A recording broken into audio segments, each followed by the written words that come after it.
चुकी है, उन सबको शायद खातिरदारी की जा रही होगी, है ना। जेल में पता नहीं रिमांड के नाम पर इनको कितने लठ मारे होंगे पुलिस वालों ने, ये तो हमें पता नहीं।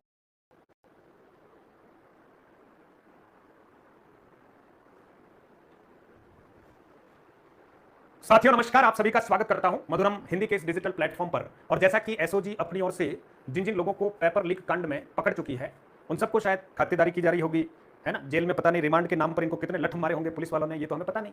लेकिन दैनिक भास्कर में आज जो प्रकाशित खबर है उसमें आप देखिएगा, ये फोटो बहुत अच्छे से, है ना, छापा गया है। और ये है आरपीएससी के माननीय कटारा साहब।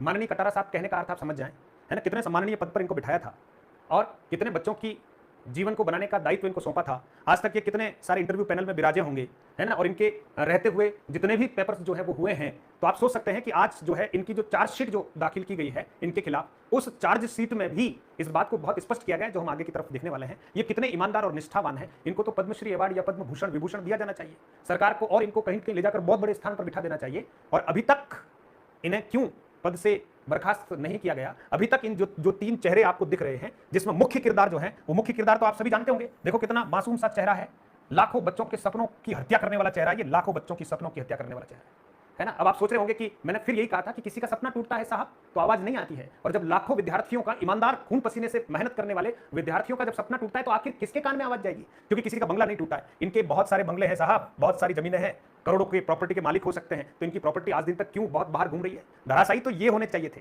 है ना। इनकी जो अंदर की जो नीयत है उसको चकनाचूर कर दिया जाना चाहिए था, है ना। इस व्यक्ति का चेहरा देखकर भी मुझे बहुत दर्द हो रहा है कि इसने कितने बच्चों के जीवन के साथ कुठाराघात किया है, इसने मानव होने का परिचय भी नहीं दिया है ना। ये तो मानव से भी गया बीता होगा। अच्छा, इसी के कनेक्शन में ये थे भांजे साहब। अब मामा जी ने भांजे को कुछ प्रलोभन दिया होगा, लेकिन आप सोचिए जब किसी गलत कार्य में प्रवृत्त होंगे तो इनका चेहरा भी देखने लायक नहीं है। और साथ साथ में ड्राइवर साहब और थे। ड्राइवर साहब ने देखा कि साहब इतने आनंद ले रहे हैं तो साहब ने ड्राइवर साहब को भी थोड़ा सा मोटिवेट किया ही होगा। तो आप सोचिए ये जो है ना, ड्राइवर साहब भी कहीं कहीं देखने योग्य नहीं है मित्रों। शेम शेम और शेम।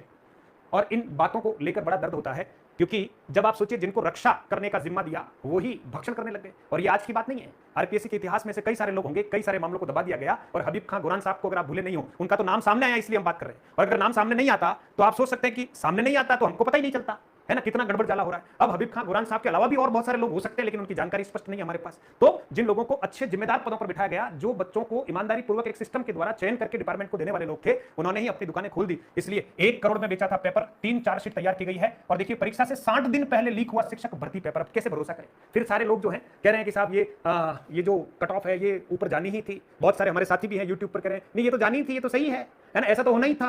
अब उनकी बातों को कैसे मैं स्वीकार कर लूं जब स्पष्ट कर दिया गया है कि पेपर बेचा गया है और ये लोग कबूल कर रहे हैं, चार्जशीट में इस बात को लिख लिया गया है। और 60 दिन पहले आप सोचिए जिस समय पेपर छपकर आए होंगे आरपीएससी के पास, तो चाबियां इन्हीं के पास थी। इन्होंने तो उस दिन से ही खेल खेलना शुरू कर दिया। तो अभी तक इनको पता नहीं क्यों इस धरती पर रखा हुआ है, कानून अपना काम कर रहा है ना। लेकिन आप सोचिए, और सबूत मिटाने को रजिस्टर जलाया, कटारा सभी पेपर घर पर लेकर गया है ना। तो आप सोचिए अपनी मातृभूमि को कलंकित करने वाला व्यक्ति है ना। ये किसी धर्म जाति मजहब की बात ही नहीं है यहाँ पर। ये तो हर प्रकार के व्यक्ति के सपनों को जो है चोट पहुंचाने वाले व्यक्ति है ना। इसलिए इन लोगों को जो है किसी भी तरह का हक नहीं है जीवन जीने का भी। सीनियर टीचर भर्ती परीक्षा में पेपर लीक केस में एसओजी ने उदयपुर की कोर्ट में चालान पेश कर दिया है। आरपीएससी मेंबर बाबूलाल कटारा सहित 3 के खिलाफ चार्जशीट पेश की गई है। चार्जशीट में सामने आया कि परीक्षा से 60 दिन पहले पेपर लीक हो गया था। अब तक मामले में करीब 62 आरोपी अरेस्ट किए जा चुके हैं, जबकि 1 लाख के इनामी सुरेश ढाका सहित 48 लोगों की अभी भी तलाश है। अब इन लोगों ने कितने लोगों को पेपर बेचा होगा, और उन सबके जब आंसर की आना, फिर रिजल्ट घोषित होना, और ऐसे चोर लोग, अब उसमें ईमानदार भी सेलेक्ट होंगे ऐसी बात नहीं है, लेकिन चोर लोग लग जाएंगे।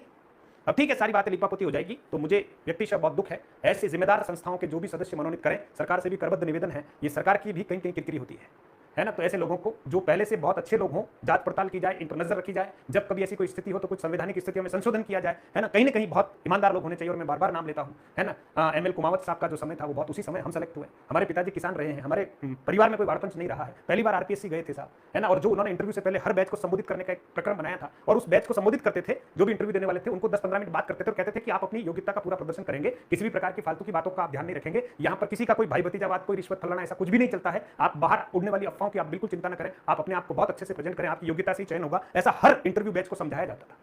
तो मेरा ये मानना है कि मैं भी इसी आरपीएससी से सेलेक्ट हुआ हूं, और 2008 में जो वैकेंसी निकली थी और 2010 में मैंने आरपीएससी राजस्थान को टॉप किया था, 26 सीटों में एक प्रथम स्थान मुझे प्राप्त हुआ है। और मैं बहुत ईमानदारी से कह रहा हूं आपको कि मेरे पिताजी जो है वो किसान रहे, ठीक है, परिवार में एक बाड़पंच तक नहीं है। और पहचान वाली बात तो छोड़िए, पहली बार अजमेर गया था, घुघरा घाटी और आरपीएससी को पहली बार प्रत्यक्ष रूप से देखा था, इसलिए बहुत ईमानदारी से और निष्ठापूर्वक काम हुआ था, तभी हम जैसे लोगों का चयन उस समय हुआ था। तो अब यूं नहीं कह सकते, लेकिन जो स्थितियां हैं वो बदलनी चाहिए। शर्म है, इनके ऊपर शर्म आती है। आप और हम मिलते रहें, जुड़ते रहें, इसके लिए अगर आप आए हैं इस चैनल पर तो आपका स्वागत है, और आप सब्सक्राइब करके जुड़ते रहें। ऐसे समसामयिक मुद्दों के ऊपर, छात्र हित के मुद्दों पर अपन बात करते रहेंगे और हिंदी विषय को भी हम पढ़ते रहेंगे।